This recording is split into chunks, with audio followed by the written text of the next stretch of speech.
വെള്ളം കണ്ടാൽ മാത്യുവിനും മകൻ ഷെല്ലിക്കും നിയന്ത്രണം വിടും. പിന്നെ ഇരുവരുടെയും വാട്ടർ ഷോ കാണാം. മത്തായി 4.5 മിനിറ്റ് കൊണ്ട് 30 യോഗാസനങ്ങൾ വെള്ളത്തിൽ പൊങ്ങിക്കിടന്നുകൊണ്ട് ചെയ്യും. ഇരുവരും ഗിന്നസ് ബുക്കിൽ ഇടം നേടുന്നതിനു മുന്നോടിയായി റെക്കോർഡ് സെറ്റർ ഓഫ് വേൾഡ് റെക്കോർഡ്സിൽ ഇടം നേടിക്കഴിഞ്ഞു. കരയിൽ വളരെ എളുപ്പം പരിശീലിക്കാവുന്ന പത്മാസനമാണ് മാത്യു കളരിഗുരുക്കളെ സംബന്ധിച്ച് ജലത്തിലെ അഭ്യാസത്തിൽ ഏറെ പ്രയാസം. സുനാമിയെപ്പോലും അതിജീവിക്കാൻ തനിക്കാവുമെന്ന് മാത്യു പറയുന്നു. എത്ര ദൂരം നീന്തിയാലും കുഴഞ്ഞു കഴിഞ്ഞാൽ നമുക്ക് അവിടെ ഒരു റെസ്റ്റൊക്കെ എടുത്ത് പതിയെ വിശ്രമിച്ചൊക്കെ സാവകാശം വീണ്ടും നീന്തിയാൽ മതി. അതാ അപ്പോൾ ഒന്ന് ഇതോടെ വെള്ളപ്പൊക്കോ മറ്റേ സുനാമിയാണെങ്കിൽ നമുക്ക് കൂടെ ഒഴുകി അങ്ങ് പോവാം, അത്രയേ ഉള്ളൂ. അതിന് ഇത് റെസിസ്റ്റ് ചെയ്യേണ്ടതേ ഉള്ളൂ. ഒഴുകി പോവാം, പോകുന്ന വഴിക്ക് എവിടെയും തടസ്സമൊന്നും വന്നില്ലെങ്കിൽ ആളങ്ങ് പൊയ്ക്കോളും, കുഴപ്പമില്ല.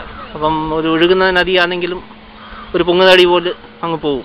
അച്ഛനിൽ നിന്ന് പകർന്നു കിട്ടിയ ജലശയന വിദ്യ കൂടുതൽ പേരിലേക്ക് എത്തിക്കുകയാണ് ലക്ഷ്യമെന്ന് ഷെല്ലി പറഞ്ഞു. ഡാഡി പഠിപ്പിച്ചതും അതുപോലെ ഞാൻ വലുതാകുമ്പോൾ എനിക്ക് മറ്റുള്ളവരെ പഠിപ്പിക്കണം. ഡാഡി ഇപ്പൊ കളരിപ്പറ്റൊക്കെ പഠിപ്പിക്കുന്നുണ്ട്. അതേപോലെ ഞാനിപ്പോ ഡാഡി കളരി ഞാനിപ്പോ പഠിക്കുന്നുണ്ട്.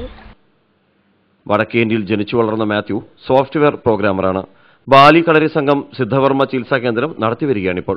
ഈ ഗുരുശിഷ്യ ബന്ധവും ഒരുപക്ഷെ ഗിന്നസ് റെക്കോർഡുകളൊക്കെ ഭേദിച്ചേക്കാം. കടവൂർ ആറാട്ടുകുളത്ത് നിന്ന് ക്യാമറമാൻ പ്രമോദ് പന്നിയോടിനൊപ്പം